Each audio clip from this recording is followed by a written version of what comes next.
Hi ನಮಸ್ಕಾರ. ನಾನು ಪವಿತ್ರ. ನೀವೆಲ್ಲರ ಕೇಳಿರನ್ರಿ ಬಾಣಂತಿ ಸನ್ನಿ ಇಲ್ಲ ಪೋಸ್ಟ್ ಪಾರ್ಟಮ್ ಡಿಪ್ರೆಷನ್ ಇಲ್ಲ ಪೋಸ್ಟ್ ಪ್ರೆಗ್ನೆನ್ಸಿ ಡಿಪ್ರೆಷನ್ ಅಂತ. ಹಿಂಗಂದ್ರೆ ಏನಂತ ಗೊತ್ತೈತನ್ರಿ. ಇದು ಬಾಣಂತಿ ಸನ್ನಿ ಮತ್ತು ಪೋಸ್ಟ್ ಪ್ರೆಗ್ನೆನ್ಸಿ ಡಿಪ್ರೆಷನ್ ಅನ್ನೋದು ಮಗು ಆದಮೇಲೆ ಆಗುತ್ತೈತ್ರಿ.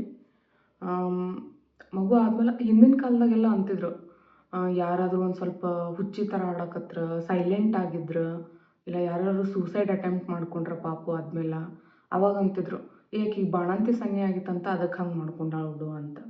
ಇದನ್ನೆಲ್ಲ ನಾನು ಒಂದು ಸ್ಟೋರಿ ಒಳಗೆ ಅಷ್ಟೇ ಓದೀನಿ, ಅಂದ್ರೆ ಹಿಂಗೆ ವಿಡಿಯೋಸ್ ಬರ್ತಿರ್ತಾವಲ್ಲ ಅಲ್ಲೆಲ್ಲ ಓದೀನಿ. ಇದು ಯಾಕೆ ಆಗ್ತೈತಿ, ಇದಕ್ಕಾದ್ರೆ ಸೊಲ್ಯೂಷನ್ ಇಲ್ಲನು, ಇದರಿಂದ ಹೆಂಗೆ ಕ್ಯೂರ್ ಮಾಡ್ಕೋಬೇಕು ಅಂತ ನನಗೆ ಗೊತ್ತಿರುವಷ್ಟು ಸ್ವಲ್ಪ ನಾ ಈ ವಿಡಿಯೋದಾಗ ಹೇಳ್ಬೇಕು ಅನ್ಕೊಂಡೇನಿ ರೀ. ಈ ಬಾಣಂತಿ ಸನ್ನಿ ಮತ್ತು ಪೋಸ್ಟ್ ಪ್ರೆಗ್ನೆನ್ಸಿ ಡಿಪ್ರೆಷನ್ ಅನ್ನೋದು ಪಾಪು ಆದ್ಮೇಲೆ 2 ಇಲ್ಲ 3ನೇ ವಾರಕ್ಕೆ ಸ್ಟಾರ್ಟ್ ಆಗ್ತೈತ್ರಿ. ಈ ಪೋಸ್ಟ್ ಪ್ರೆಗ್ನೆನ್ಸಿ ಡಿಪ್ರೆಷನ್ಯಾಗ 2 ಥರ ಬರ್ತೈತ್ರಿ. ಫಸ್ಟ್ನೇದು ಬ್ಲೂ ಬೇಬಿ ಅಂತ ಬರ್ತೈತ್ರಿ. ಈ ಬ್ಲೂ ಬೇಬಿ ಅನ್ನೋದು ತಾತ್ಕಾಲಿಕ ರೀ. 1ರಿಂದ 1.5 ವಾರದ ತನಕ ಇರ್ತೈತ್ರಿ ಅಷ್ಟೇ, ಅದ್ರ ಮೇಲೆ ಹೆಚ್ಚಿಗೆ ಇರಂಗಿಲ್ಲ. ಬ್ಲೂ ಬೇಬಿ ಅಂತಂದ್ರೆ ಏನ್ರಿ, ಇದ್ರ ಸಿಂಪ್ಟಮ್ಸ್ ಏನು, ಇದು ಕ್ಯೂರ್ ಆಗ್ಯದಂತ ಹೆಂಗೆ ಅರ್ಥ ಮಾಡ್ಕೋಬೇಕಂತಂದ್ರೆ, ಬ್ಲೂ ಬೇಬಿ ಅನ್ನೋದು ಇದು ಒಂಥರ ಮೈಲ್ಡ್ ಡಿಪ್ರೆಷನ್ ಇನ್ನು 1 ಆರ್ 2 ವೀಕ್ಸ್ನಾಗ ಕ್ಯೂರ್ ಆಗುವಂಥದ್ದು ರೀ. ಇದು ಬ್ಲೂ ಬೇಬಿ ಸಿಂಪ್ಟಮ್ಸ್ ಏನಂತಂದ್ರೆ ಸಿಟ್ಟು ಬರೋದು, ಆಮೇಲೆ ಇರಿಟೇಷನ್ ಆಗೋದು, ಊಟ ಮಾಡಲಾರ್ದೆ ಇರೋದು, ನಿದ್ದೆ ಚೆಂದಾಗೆ ಬರಲಾರ್ದೆ ಇರೋದು, ಇವೆಲ್ಲ ಇದ್ರ ಸಿಂಪ್ಟಮ್ಸ್ ರೀ. ಆಮೇಲೆ ಬೇಬಿ ಜೊತೆ ಒಂದು ಸ್ವಲ್ಪ ಬಾಂಡಿಂಗ್ ಆಗ್ತಾ ಇರಲ್ಲ, ಅದೆಲ್ಲ ಇದ್ರ ಸಿಂಪ್ಟಮ್ಸ್ ರೀ.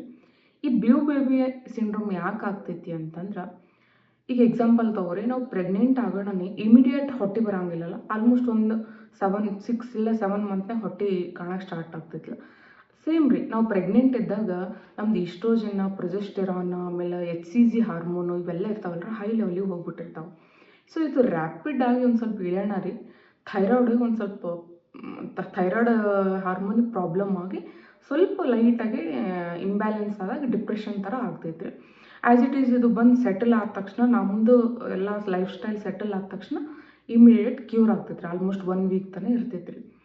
ಸೊ ಇದು ಇಷ್ಟೇ ರೀ, ಇದ್ರದ್ದೇನು ಭಾಳ ಇರಂಗಿಲ್ಲ ರೀ. ಬಟ್ ಪೋಸ್ಟ್ ಪ್ರೆಗ್ನೆನ್ಸಿ ಡಿಪ್ರೆಷನ್ ಅನ್ನೋದು ಏನಾಗ್ತೈತ್ರಿ, ಇದ್ರ ಸಿಂಪ್ಟಮ್ಸ್ ಏನು, ಇದು ಯಾಕೆ ಹಿಂಗೆ ಆಗ್ತದೆ ಅಂತ ಹೇಳ್ತೀನಿ ನೋಡ್ರಿ. ಪೋಸ್ಟ್ ಪ್ರೆಗ್ನೆನ್ಸಿ ಡಿಪ್ರೆಷನ್ ಒಳಗೆ ಏನಾಗ್ತೈತ್ರಿ ಅಂದ್ರೆ, ತಾಯಿಗೆ ಭಾಳ ಸಿಟ್ಟು ಬರ್ತಿರ್ತೈತ್ರಿ, ಭಾಳ ಇರಿಟೇಷನ್ನು, ಆಮೇಲೆ ಸಿಟ್ಟು ಬಂದಾಗ ಊಟ ಮಾಡೋದು, ಮೂಡ್ ಆಫ್ ಆದಾಗ ಊಟ ಮಾಡೋದು, ಪದೇ ಊಟ ಮಾಡೋದು ಒಂದೇ ಮಾಡ್ತಿರ್ತಾರೆ ಇವರು, ಇಲ್ಲ ಊಟ ಬಿಡೋದು, 2ರಾಗ 1 ಮಾಡ್ತಿರ್ತಾರೆ. ಆಮೇಲೆ ಇದರಿಂದ ಏನಾಗ್ತೈತಿ, ಅವ್ರು ಒಬ್ಬಂಟಿ ಅನ್ನಿಸಕ್ಕೆ ಸ್ಟಾರ್ಟ್ ಆಗಿಬಿಡ್ತೈತೆ ಅವರಿಗೆ. ಎಲ್ಲರೂ ತಮ್ಮ ಜೊತೆಗಿದ್ರು ತಾವು ಒಬ್ಬಂಟಿ ಅನ್ನೋಕೆ ಸ್ಟಾರ್ಟ್ ಆಗ್ತೈತಿ. ಆಮೇಲೆ ತಮ್ಗೆ ಇಷ್ಟವಾದ ಯಾವುದೇ ಒಂದು ಕಾಮಿಡಿ ಶೋ ನೋಡೋಕತ್ರೂ ನಗುನೂ ಬರೋಂಗಿಲ್ಲ, ನಿದ್ದೆ ಬರೋಂಗಿಲ್ಲ, ಇದೆಲ್ಲ ಪ್ರಾಬ್ಲಮ್ ಆಗೋಕೆ ಸ್ಟಾರ್ಟ್ ಆಗ್ತೈತ್ರಿ. ಇದು ಹೆಂಗೆ ಆಗ್ತೈತಿ, ಒಂದಕ್ಕೆ ಇನ್ನೊಂದು ಆ್ಯಡ್ ಹಾಕೋತ ಹೋಗ್ತೈತ್ರಿ. ಆ ಬ್ಲೂ ಬೇಬಿ ಅದಲ್ರಿ, ಅದು ತಾತ್ಕಾಲಿಕವಾಗಿ ಇರ್ತೈತಿಲ್ಲ, ಅದನ್ನೇ ನಾವು ಆ್ಯಡ್ ಆನ್ ಮಾಡ್ಕೋತ ಹೋಗ್ತೀವಿ ರೀ. ತಾಯಿದೇರಿಗೆ ಏನಂದ್ರೆ, ಡೆಲಿವರಿ ಆದ ತಕ್ಷಣ ಸ್ವಲ್ಪ ಕೆಲವೊಂದು ಜನ ತಾಯಿದೇರಿಗೆ ಬ್ರೆಸ್ಟ್ ಫೀಡ್ ಮಾಡೋಕೆ ಆಗ್ತಿರಲ್ಲ, ಆಮೇಲೆ ಕೆಲವೊಂದು ಜನ ಪೌಡ್ರ್ ಹಾಲು ಕುಡಿಸ್ಬಾರ್ದು, ಮಕ್ಕಳು ಸರಿ ಆಗಲ್ಲ ಅಂತ ಹೇಳ್ತಾರೆ. ಅವೆಲ್ಲ ನಾವು ಆ್ಯಡ್ ಆನ್ ಮಾಡ್ಕೊಂತ ಹೋಗಿ ಇದು ಡಿಪ್ರೆಷನ್ ಥರ ಆಗಕ್ಕೆ ಸ್ಟಾರ್ಟ್ ಆಗಿಬಿಡ್ತೈತ್ರಿ.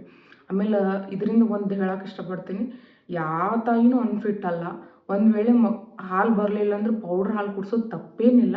ಬಟ್ ಫಸ್ಟಿಗೆ ನಮ್ಮ ಕೈಲಾದಷ್ಟು ನಾವು ಪ್ರಯತ್ನ ಮಾಡಲೇಬೇಕು. ಏನಪ್ಪ ಅಂತಂದ್ರೆ, ಇದೆಲ್ಲ ಆ್ಯಡ್ ಆನ್ ಹಾಕೋತ ಹೋಗಿ ಡಿಪ್ರೆಷನ್ ಆಗಕ್ಕೆ ಸ್ಟಾರ್ಟ್ ಆಗ್ತೈತ್ರಿ.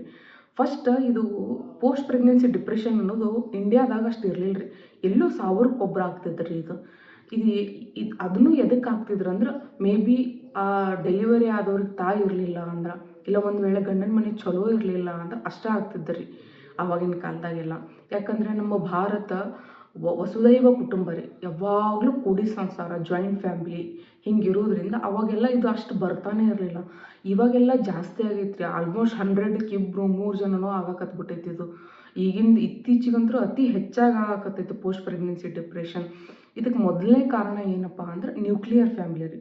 ನ್ಯೂಕ್ಲಿಯರ್ ಫ್ಯಾಮಿಲಿ ಆಗಿರೋದ್ರಿಂದ ಪೋಸ್ಟ್ ಪ್ರೆಗ್ನೆನ್ಸಿ ಡಿಪ್ರೆಷನ್ ಆಗಕತ್ತೈತಿ. ಯಾಕಂದ್ರೆ ಡೆಲಿವರಿ ಆದ ತಕ್ಷಣ ತಮ್ಮ ಸಪೋರ್ಟಿಗೆ ಯಾರೂ ಇರೋದಿಲ್ಲ ತಾಯಿದೇರಿಗೆ. ಮೊದಲನೇ ಎಮೋಷ್ನಲ್ ಇಂಬ್ಯಾಲೆನ್ಸು ಮ್ಯಾಲ ಫ್ಯಾಮಿಲಿ ಸಪೋರ್ಟ್ ಇಲ್ಲಾರ್ಕ ಡಿಪ್ರೆಷನ್ಗೆ ಹೋಗೇ ಹೋಗ್ತಾರೆ ರೀ. ಯಾವಾಗಲೂ ಒಂದು ಮನುಷ್ಯಾಗ ಎಮೋಷನ್ಸಿಗೆ ಎಮೋಷನ್ಸ್ ಕೊಟ್ಟು ಅಷ್ಟೇ ನಾವು ಹೀಲ್ ಮಾಡೋಕ್ಕಾಗ್ತೈತಿ. ಈಗ ನಾವು ಪ್ರೀತಿ ಮಾಡಕತ್ತೀವಿ ಅಂದ್ರೆ ಅದನ್ನ ದ್ವೇಷದಿಂದ ಹೀಲ್ ಮಾಡೋಕ್ಕಾಗಂಗಿಲ್ಲ ರೀ. As it is hormone imbalance ಆದಾಗ ಪ್ರತಿಯೊಬ್ಬರಿಗೂ ಅವ್ರ ಲವ್ಡ್ ಒನ್ಸ್ ಒಬ್ರು ಸಮೀಪದಾಗಿದ್ರಂದ್ರೆ ಅವ್ರು ಜಲ್ದಿ ಹೀಲ್ ಆಗ್ತಾರೆ ರೀ. ಅದ ನಮ್ಮ ಇಂಡಿಯಾದಾಗ ಅದೊಂದು ಸಿಸ್ಟಮ್ ಚಲೋ ಆಗೈತಿ. ಯಾಕಂದ್ರೆ ಪ್ರೆಗ್ನೆಂಟ್ ಇದ್ದವ್ರು ತಾಯಿ ಮನೆಗೆ ಹೋಗಿ ಎಲ್ಲ ಡೆಲಿವರಿ ಮಾಡ್ಕೊಂಬರೋದು, ಅದರಿಂದನೇ ಪೋಸ್ಟ್ ಪ್ರೆಗ್ನೆನ್ಸಿ ಡಿಪ್ರೆಷನ್ ಆಗಲ್ಲ ಅಂತ ಹೇಳ್ಬೋದು. ಯಾಕಂದ್ರೆ ಎಲ್ಲ ಮಗುವಿಗೆ ಅವ್ರ ತಾಯಿ ಹಂಗೆ ಯಾರೂ ನೋಡ್ಕೊಳಂಗಿಲ್ಲ ರೀ. ಹಾಗೆ ನಾವು ಅಲ್ಲ. ಸೊ ನಾವು ನಮ್ಮ ಮಕ್ಕಳು ನೋಡ್ಕೋಬೇಕಂದ್ರೆ ನಾವು ಫಿಟ್ ಇರಬೇಕು. ಎಲ್ಲ ತಾಯಿದರು ಪೋಸ್ಟ್ ಪಾರ್ಟಮ್ ಡಿಪ್ರೆಷನ್ಲಿಂತ ಆಕ್ಕೋತ ಬಂದ್ರೆ ಅವ್ರ ಮಕ್ಕಳನ್ನ ಅವ್ರು ಹೆಂಗೆ ನೋಡ್ಕೋತಾರೆ. ಇದ್ರೊಳಗೆ ಪೋಸ್ಟ್ ಪ್ರೆಗ್ನೆನ್ಸಿ ಡಿಪ್ರೆಷನ್ ಒಳಗೆ ಯಾವ ಲೆವೆಲಿಗೆ ಹೋಗ್ತಾರೆ ತಾಯಿದಾರೆ ಅಂದ್ರೆ, ಒಂದು ತಮಗೆ ಏನಾದರೂ ಮಾಡ್ಕೋಬೇಕು ಅನ್ಕೋತಿರ್ತಾರೆ, ಇಲ್ಲ ಮಕ್ಕಳಿಗೆ ಏನಾದರೂ ಮಾಡಿಬಿಡ್ಬೇಕಂತ ಬಂದುಬಿಟ್ಟಿರ್ತೈತೆ ಅವ್ರ ಥಾಟ್ ಪ್ರೊಸೆಸ್. ಅವ್ರು ಕೆಟ್ಟವ್ರು ಅಂತಿಲ್ಲ, ಅವ್ರು ಅಷ್ಟು ಡಿಪ್ರೆಷನ್ನಾಗ ಹೋಗ್ಬಿಟ್ಟಿರ್ತಾರೆ. ಸೊ ನಿಮಗೆ ಏನಾದರೂ ಹಿಂಗೆ ಡಿಪ್ರೆಷನ್ನಾಗ ಹೋಗಿನಿ ಅಂತ ನಿಮಗೆ ಫೀಲ್ ಅದು. ಆಮೇಲೆ ಯಾವುದೇ ಒಂದು ರೋಗನ ನೀವೇ ಕಂಡು ಹಿಡ್ಕೋಬೇಕ್ರಿ. ಇಂಗ್ಲೀಷ್ನಾಗ ಒಂದು ಐತಲ್ರಿ, ಏನಪ್ಪ ಅಂದ್ರೆ ಪೇನ್ಸ್ ಆರ್ ಗಾಡ್ ಗಿಫ್ಟ್ ಅಂತ. ನಿಮಗೆ ಏನು ಆಗಾಕತ್ತದ ಅನ್ನೋದು ನಿಮ್ಮನ್ನು ಬಿಟ್ಟು ಯಾರಿಗೂ ಅರ್ಥ ಆಗಂಗಿಲ್ಲ ರೀ. ಡಿಪ್ರೆಷನ್ ಅಂತ ನಿಮ್ಗೆ ಅರ್ಥ ಆಯಿತು, ಈ ಥರ ಸಿಟ್ಟು ಬರೋದು, ಯಾವಾಗಲೂ ಒಟ್ಟು ಸ್ಯಾಡ್ ಮೂಮೆಂಟ್ನಾಗೆ ಇರೋದು, ಚಂತನ ಊಟ ಮಾಡ್ಬೇಕು ಅನ್ಸೋದು, ನಿದ್ದೆ ಬರಲಾರ್ದೆ ಇರೋದು, ಆಮೇಲೆ ಪಾಪುಗೆ ಏನಾನ ಮಾಡ್ಬೇಕು, ಪಾಪುನ ಜೊತೆ ಬಾಂಡಿಂಗ್ ಇರಲಾರ್ದು, ಹೀಗೆಲ್ಲ ಅನ್ಸಾಕತ್ತಂದ್ರೆ ಮೇ ಬಿ ನೀವು ಡಿಪ್ರೆಷನ್ನಾಗ ಅದೀರ ಅಂತಲೇ ಅರ್ಥ ರೀ. ಈ ಡಿಪ್ರೆಷನ್ಲಿಂತ ಹೊರಗೆ ಬರೋಕೆ ಹೈ ಲೆವೆಲ್ ಡಿಪ್ರೆಷನ್ಗೆ ಹೋಗಿಬಿಟ್ಟಿದ್ರಿ ಅಂದ್ರೆ ಮೆಡಿಕಲ್ದು ಅಡ್ವೈಸ್ ಬೇಕೇ ಬೇಕ್ರಿ.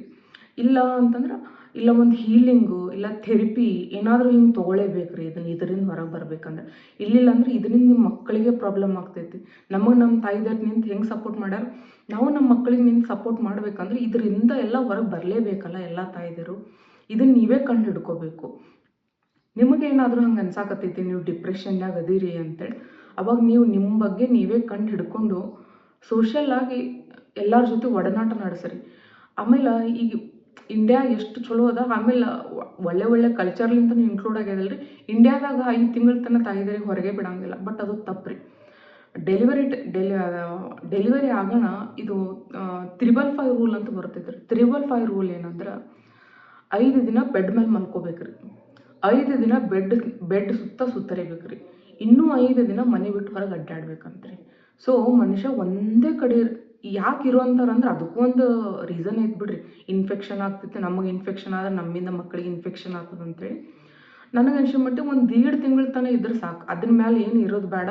ಎಂಜಾಯ್ ಮಾಡೋಕೆ ಎಲ್ಲ ತಾಯಿದರಿಗೂ ಹಕ್ಕೈತಿ. ಸೊ ನಿಮಗೆ ಯಾವ್ದು ಇಷ್ಟ ಅದನ್ನು ಮಾಡ್ಕೋತ ಹೋಗ್ರಿ. ನಿಮ್ಗೆ ಯಾವುದಾದ್ರೂ ಮೂವಿ ನೋಡಬೇಕಾ, ನಿಮಗಂತ ಒಂದು ಸ್ವಲ್ಪ ಟೈಮ್ ತೊಗೋರಿ. ನಿಮ್ಮ ಮಗುಗೆ ಹೆಲ್ಪ್ ಕೇಳ್ರಿ, ಅದೇನು ತಪ್ಪೇ ಇಲ್ಲ. ನೀವೇನು ಲೈಫ್ ಲಾಂಗ್ ಹೆಲ್ಪ್ ಕೇಳಾಕತ್ತಿಲ್ಲಲ್ಲ ಯಾರ್ದು.